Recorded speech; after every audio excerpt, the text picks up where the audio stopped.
Hey, Welt here. It's been so long that I think the last time you saw me, I was talking about silly old Welt sustain. Good times. Anyways, some insane news just dropped. 4 new buffs are coming, and so soon already in 4.2 with Firefly, Huohuo, Seele, and myself, Weltbear, all getting a Novaflare.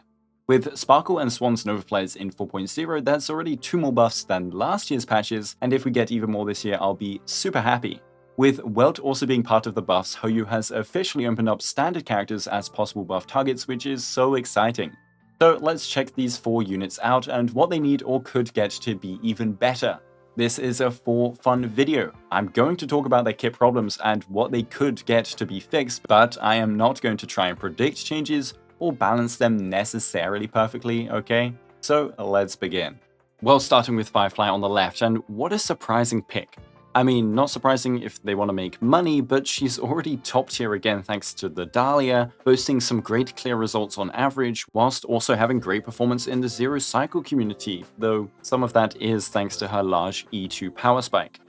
So because of her current power being already pretty good, I don't expect big changes, and I think instead they'll go for quality of life fixes, a way to make her better for casual play, and maybe that extra attack.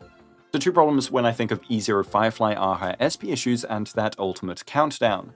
Skill points could be straight up ignored with the addition of E1 into the base kit, but I'd prefer something lighter like returning a skill point on ultimate cast and maybe on the combustion state ending too. It makes sense that she needs help when she first enters, and then again to re-enter the state. Not only would this help E0 Firefly, but it'd still help E1 give even more SP flexibility to the team. And despite Dahlia helping remove the downtime between Firefly countdowns, it is still a weird situation where you have to speed tune specific amounts to not get rolled by your countdown and speed changes in order to take turns. It is cool to speed tune, but it's a bit unintuitive to have to lose an attack to gain one, so I think they'll find a way to make exiting and entering her state more of a breeze. This would still make Dahlia's energy trace useful for entering ASAP and would lead to more attacks overall without speed tuning, or maybe even allow for speed tuning and dance procs to instead aim for extra Firefly attacks. And when speaking about casual play, I mean people that run break with a sustain. Most people probably do because it's comfy, and they might pull a Dahlia and give her a trace that buffs her specifically in sustained teams. It could be Def Ignore, it could be more Super Break multipliers, I don't know, and this could easily replace the A2 by just adding the old one into the base kit. Novaflares like doing this a lot, moving unnecessary extra things from traces into the base kit in order to add new things.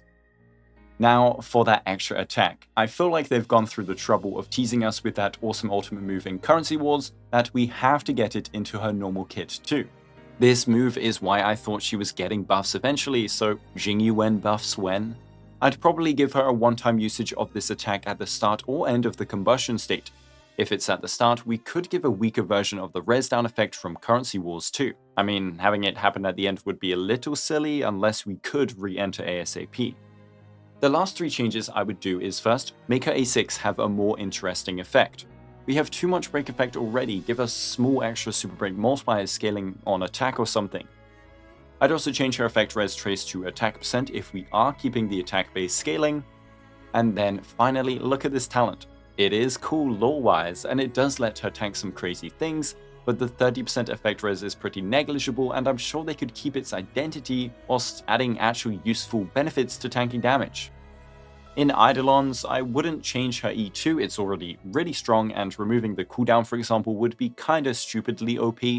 Maybe that E4 can turn into something more useful, I mean 50% F-res, really? Anyways, with better SP economy, help with her downtime speed issues, an extra attack once in a while, and some small adjustments to some extra parts of her kit, I think I'd be pretty happy. She wouldn't go and completely power creep everyone like if we gave her Black Swan levels of buffs with her 70% plus increase, she'd just remain top tier for longer. I think making her more accessible without the Dahlia would be nice, but I just don't see a way how. Huohuo next is an already superb sustain thanks to most characters just loving energy, so again, another surprising pick when someone like Lawasha could really use the help, but oh well. Black Swan Kafka loved her, Robin, Aglaya, Saber. Having something like energy gifting on a sustain is just always going to be useful, so what can they do to fix the weaker parts of her kit? I think the first change a lot want is part of that E1 moving to base kit.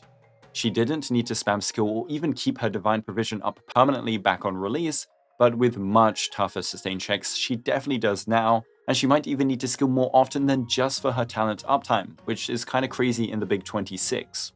I don't know if I'd add the speed. The E1 should still have some cool benefit, especially for those that pulled in the past, and it should get another bonus to replace the 1-turn extension now that we are yoinking it.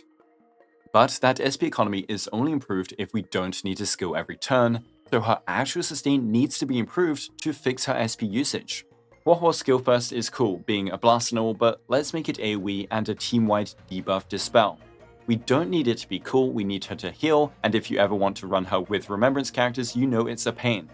If you want to keep the blast effect, at least make it like the Hurter's skill where it does a multi-blast effect, healing the central target for a whole ton whilst giving cascading heals elsewhere to keep everyone topped up. Her talent could then see an upgrade in sustain too, since again we don't want to have to rely on her skill. We could up the HP amount or increase the HP threshold for the additional healing. An alternative way though is to let Huohuo's ultimate trigger her talent's effects for everyone in the team, also triggering the 50% or lower HP heal for every character in the team. I don't think making her team completely invisible to damage is the way forward, but she needs more instances of healing at least. It doesn't matter how you do it, but making her actual sustain capabilities on par with modern characters will help a ton. By the way, let me know below how you would fix her problems. The last tweaks I'd make would be in her traces, and I guess also Eidolons. You could also make her ult buff a universal effect like Res Pen, Def Ignore, or Vulnerability rather than focusing on attack, which would open up more team options like HP scaling and elation scaling ones, but it would have to be a small buff. Anyways, for traces, A2 should be changed to maybe automatically use her skill for free at the start of combat. Rather than getting a 1-turn Divine Provision, we'd get a 2 to 3-turn one if extended, whilst also giving her some extra energy to jumpstart your team's rotation. This might actually be too good with Vonwag, so maybe just turn it to 2 to 3 turns of Divine Provision rather than just 1. This again helps SP economy in weaker fights, but you'd still need to skill for sustain so it doesn't break her kit. A4 is disgusting to look at, and if we really want to replicate Huohuo's aura during her trailer, let's make her CC immune during Divine Provision. Now, if your team gets a full crowd control blast on them, she can still act and help you out. And I think her A6 is fine. I don't want to mess around with her ult and energy gains too much. I guess in this A6 they could give some extra benefits, like giving a small damage buff when her talent heals an ally. As for Eidolons, we already talked about her E1 changes, but the rest of her Eidolons are really underwhelming. E2 and E4 are all about sustaining, but she should be able to sustain just fine at E0 like most other characters in this role, so changing them to give more utility would be neat. I mean, I guess the revive is fine to keep. E6 at least is 50% damage for 6 whole copies, which was an evidence scam even on her release, and I think should be reworked into at least the classic Res Pen E6 that everyone else seems to be getting. It's hard to really cook buffs for an already great character, and if Huohuo gets big buffs, I'm scared what they're going to release next in the sustained category. Anyways, with fixes to her SP consumption and sustaining issues, she'd already see much more use. And then with a little more utility like better cleansing and possibly extra amping, she'd stick around at the top tiers for even longer than she already has. I'm excited to see what they cook up for her. Anyways, let's now check out Seele, who is finally getting her long-deserved Novaflare. And you can lose to her in the 50-50 pool just like Blade, which makes her Novaflare especially nice. Now, Blade and Jingliu are the closest comparisons to Seele, where they were older main DPS that got a buff. Theirs felt sizable on release, but they were already pretty weak, and so the changes felt to keep them going for long. They also required Hyacin anyways for the top performance, which always stung a little. So I don't have the highest of hopes, but since Seele's kit has always been mechanically kinda OP, they could accidentally make her top tier again. Now, when moving onto her kit page, you can really see how simple kits used to be written. I'm pretty sure you can fit 10 Seele kits in a Black Swan one.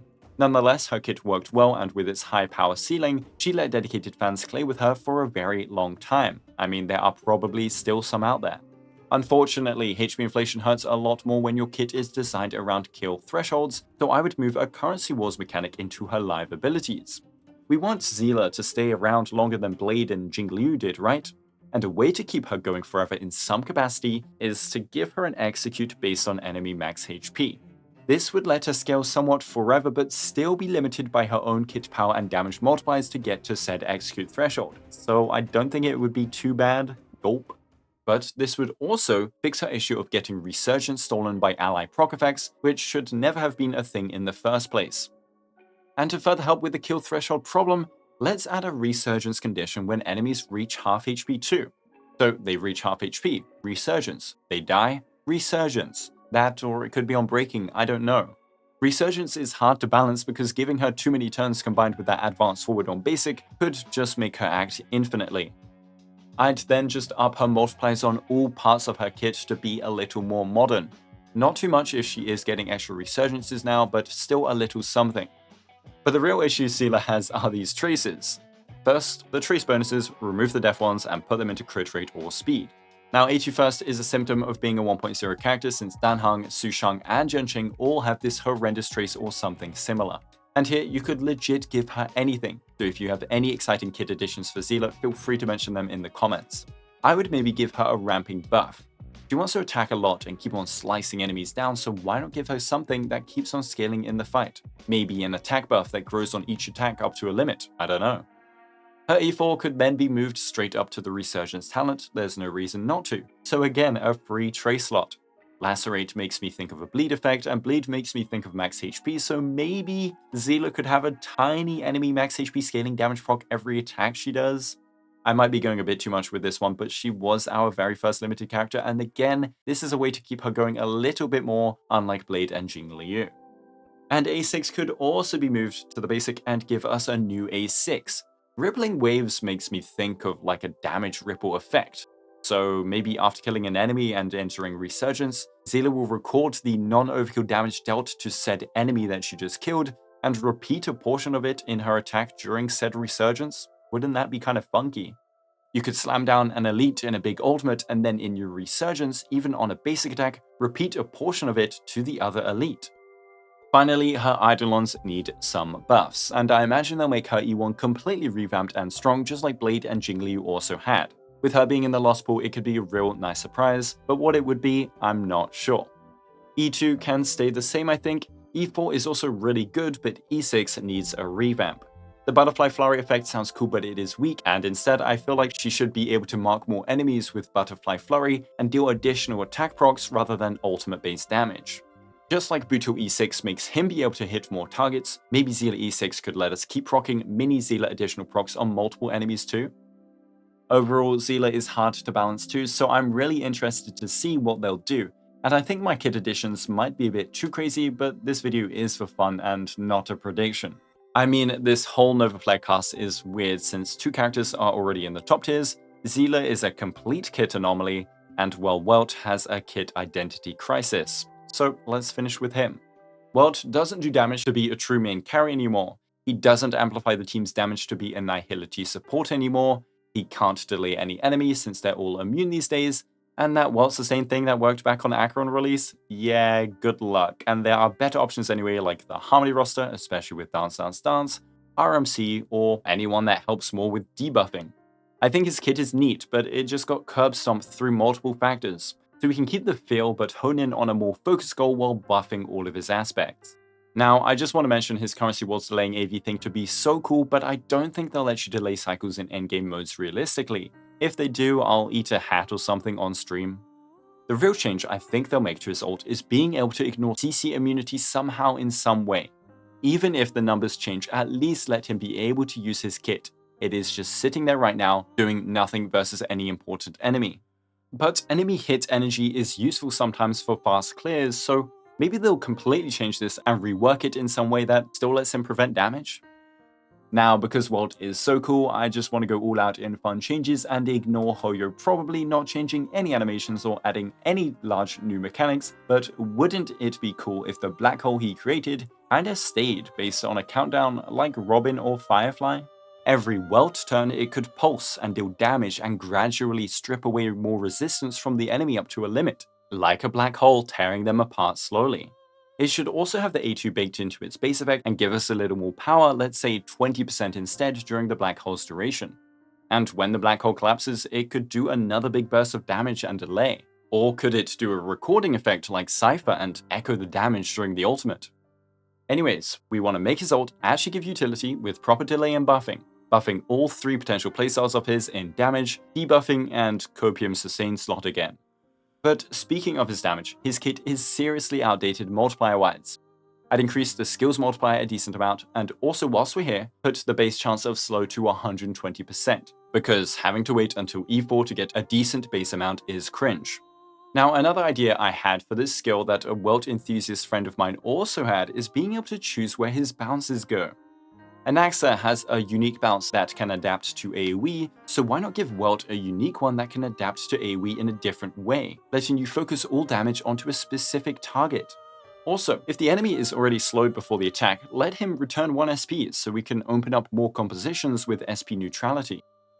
The talent could then also use a little increase in power, and it could also get a further boost if the enemy has been subject to a delay, or I guess if his ultimate's countdown is up if we're going with that angle.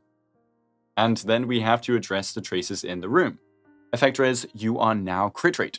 A2, you are added to the base ultimate, so Retribution gives us a brand new playground. Retribution is kind of like taking revenge, so maybe if the enemy resists your crowd control effect, you could deal extra damage as compensation. Judgment can stay the same, but maybe we could get more energy or a self buff after ulting. And Punishment made me cry a little bit when I saw it, so let's give him a small crit rate and crit damage buff scaling on effect hit rate so we can deal somewhat with his stat juggling problem. He needs attack, EHR, crit damage, speed, and he may be badass, but no one is immune to relic RNG. And I guess we could finally tinker with Eidolons. E1 can still boost his damage, but also help in any debuffing teams he's plopped into by changing it from a selfish self-buff to an amplification effect. It could increase the vulnerability for his ult, or the res reduction if we want to go with that idea. E2 is still really cool, no problems here, but I could see it being buffed to add an extra effect that doesn't break the game with too many energy gains. E4 should be changed to increase all his base chances by 20%. This would then be weird with his EHR to crit scaling, so I would then reduce the amount of EHR needed for that in the same Eidolon. And finally, E6 is fine as it is already, but again, I wouldn't be surprised if it got changed to add more team amplification.